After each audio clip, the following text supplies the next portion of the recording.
항상 기회는 사람들이 많이 겁을 먹었을 때 찾아오게 됩니다. 자, 일단 나스닥은 계속해서 신고가를 쓰고 있는 모습을 보여주고 있지만 비트코인은 그렇지 못하고 있죠. 오늘 그 이유를 좀 살펴보면서 이게 언제쯤 올라갈 수 있는지 그런 것들에 말씀을 드려볼까 합니다.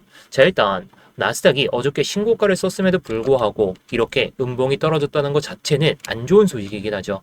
하지만 저는 오히려 기회가 될 수 있는, 조금만 빠진다면 저는 정말 기회가 될 거라 생각하기 때문에 이 기회의 자리가.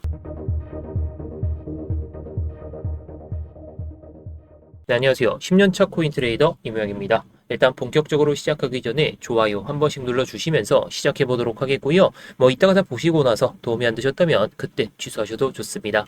자, 일단 제가 어저께 관점을 하나 올려드리면서 이런 식으로 흘러갔을 때 우리가 매매를 좀 해보면 좋겠다라고 말씀을 드렸었는데요. 자, 그러면서 이런 흐름.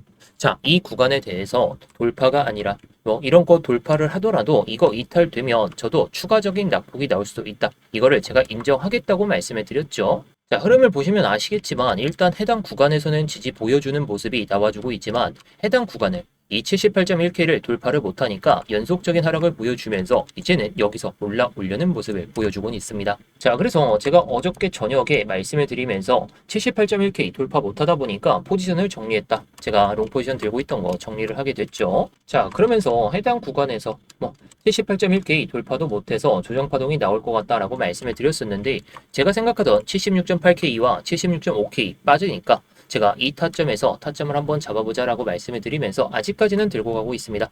자, 과연 어떻게 될지는 좀 봐야 되겠지만 제가 생각했을 땐 단기적인 조정이 끝나지 않았을까 이렇게 생각을 하고 있습니다. 자, 아무튼 이런 타점들은 제가 스터디룸에서도 말씀을 드리고 있으니까요. 참고해 보시면 좋을 것 같습니다. 자, 일단 영상을 찍는 시점에서는 지금 나스닥 지금 또 고가 라인을 높여가고 있죠. 자, 1시간 봉으로 보시게 되면 또다시 신고가를 계속해서 높여가고 있습니다. 자, 그런데 비트코인이 못 움직이는 것 중에 하나가 이 내용으로 한번 말씀을 드려볼까 합니다. 일단 비트코인 현물 ETF 실거래일 연속 순유출이 나왔다고 해요. 자, 하루만 빠진 게 아니라 연속적으로 빠져나가고 있죠. 특히 하루 기준으로 3억 3천만 달러 이 규모가 빠지게 됐고 어저께죠. 블랙록에서만 1억 9천만 달러, 피델리티에서도 5천만 달러 이상이 유출이 됐습니다. 이게 왜 중요하냐면 시장은 원래 블랙록의 IBIT 이거를 굉장히 강한 신호로 보게 됩니다. 왜냐면 지금 ETF 시장에서 사실상 가장 상징적인 기관 자금의 흐름이기 때문이에요. 근데 왜 IBIT에서도 자금이 빠진다? 그러면 단기적으로도 기관도 지금 위험자산 비중을 줄이는 거 아니냐 이런 심리가 붙게 된다는 거죠.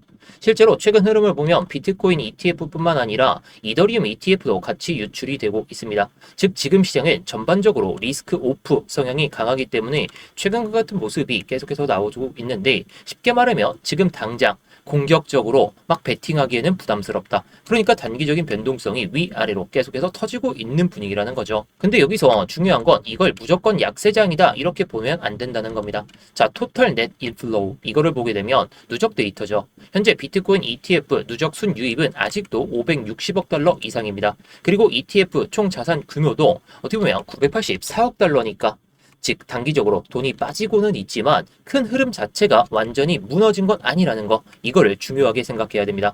오히려 지금은 기관들이 잠깐 숨고르기 하는 구간 이렇게 보는 사람도 있는데요. 근데 여기서 재미있는 데이터가 하나 나오게 됩니다.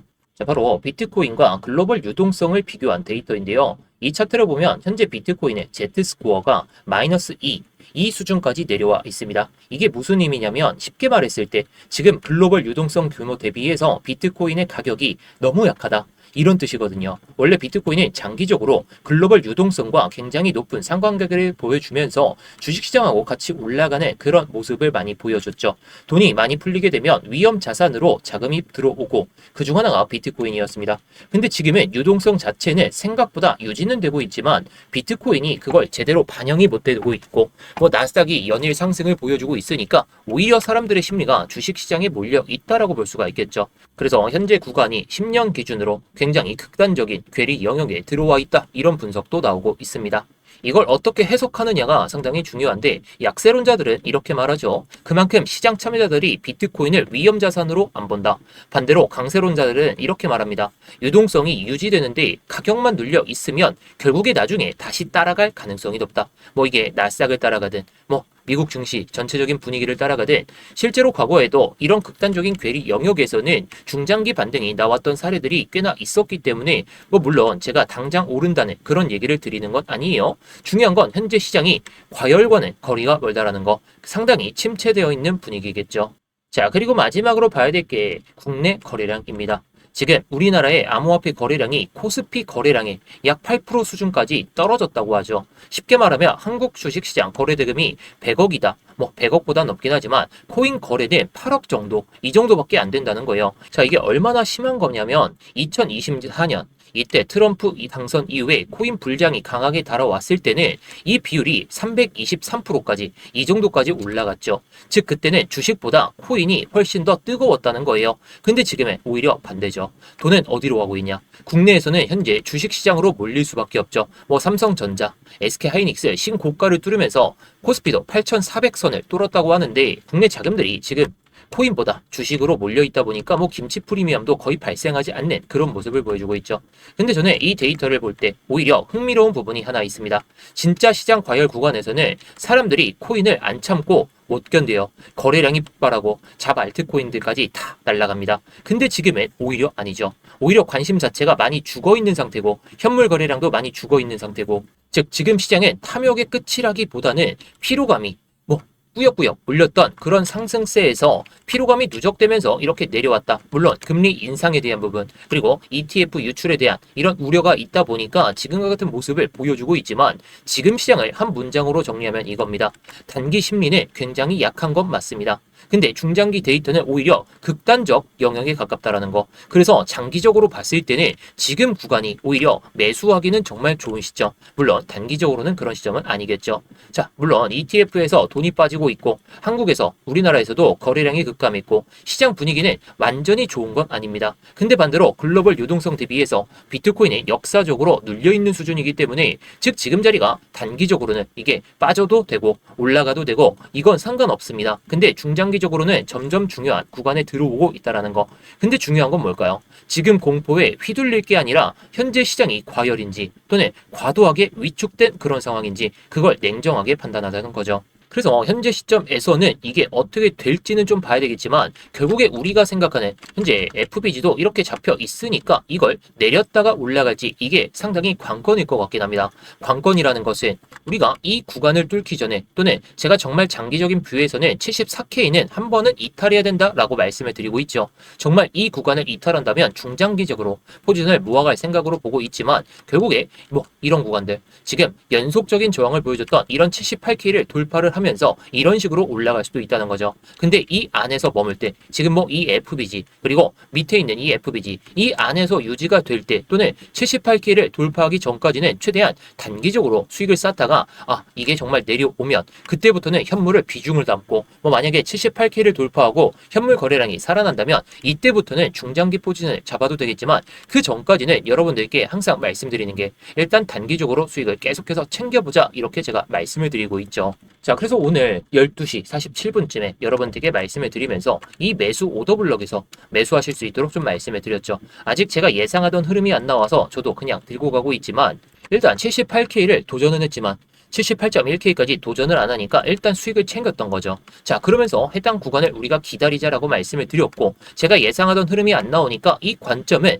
창피하지 않은 채로 그냥 내려올 때까지 기다렸다가 이 흐름을 보면서 대응한 겁니다. 물론 저도 여기서 숏을 못 잡아서 아쉽냐라고 했을 때 저도 사람이다 보니까 아쉽긴 합니다.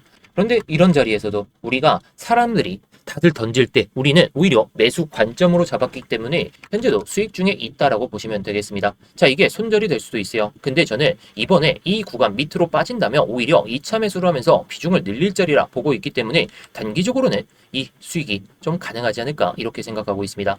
자, 지금 장세에서 변동성은 계속해서 커질 겁니다. 근데 그 장세에서도 수익을 내기 위해서는 전략적으로 대응할 필요가 있다 보니까 제가 이렇게 말씀을 드리는 거고요. 자, 그래서 제가 말씀을 드리고 싶은 건 해당 구간에서 수익을 냈냐 안 냈냐 이게 중요한 게 아니라 전략적으로 어떻게 대응하냐 이게 중요하다는 거죠. 그 전략은 제가 영상에서 다 말씀을 드리지만 스터디룸에서도 이렇게 다 말씀을 드리고 있기 때문에 실시간 대응이 필요하신 분들 영상 설명란이나 고정 댓글에 있는 링크 클릭하셔서 입장하시면 되겠는데요.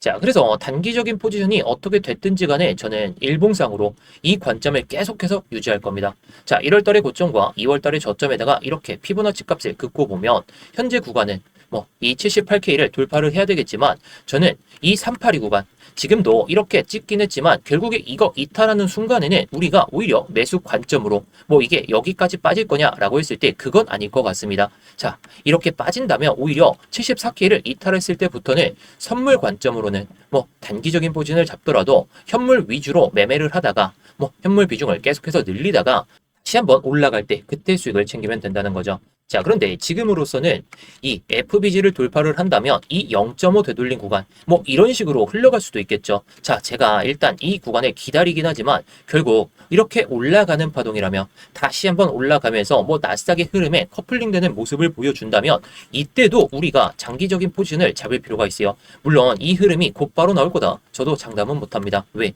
나스닥은 연일 상고가를 쓰고 있지만 결국에 비트코인에 멈춰있는 상태이기 때문에 거래량 그리고 사람들의 관심이 죽어있는 상태에서 굳이 지금 자리에서 막 베팅을 과감하게 할 바에는 밑으로 내려오거나 위로 올라오면 그때부터 베팅을 하면 된다는 거죠. 자, 다만 제가 계속해서 말씀을 드리는 건 이 안에서만 유지가 됐을 때 지금 78.9K와 74.4K 이 안에서 유지가 됐을 때는 최대한 단기적으로 수익을 챙겨놓은 다음에 여러분들께서 1BTC를 모아갈 생각으로 보고 계시다면 어떻게 해야 될까요?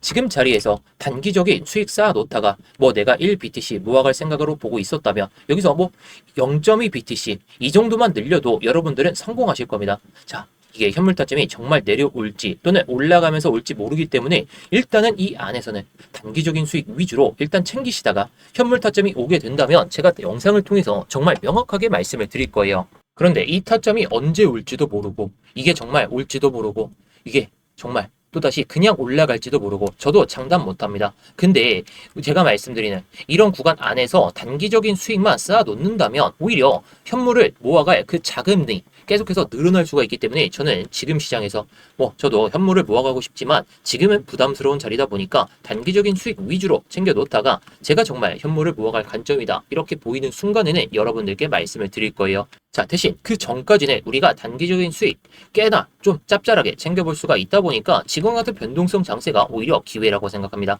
자, 기회이기 때문에 이 기회 놓치면 여러분들이 이번에 올라가든 내려가든 여러분들께서는 손실만 가득하실 겁니다. 자, 손실 보지 마시고 제가 수익 좀 쌓아줄 수 있도록 말씀을 드리고 있으니까요. 영상 설명란이나 고정 댓글에 있는 링크 클릭해서 입장하시면 되겠습니다. 자, 이 링크를 클릭하시게 되면 이 폼이 먼저 보이실 겁니다. 핸드폰으로 보내주신 분들은 바로 문자 보내는 화면으로 넘어가실 텐데요. 거기서 전송 버튼만 눌러주시면 되는 거고요.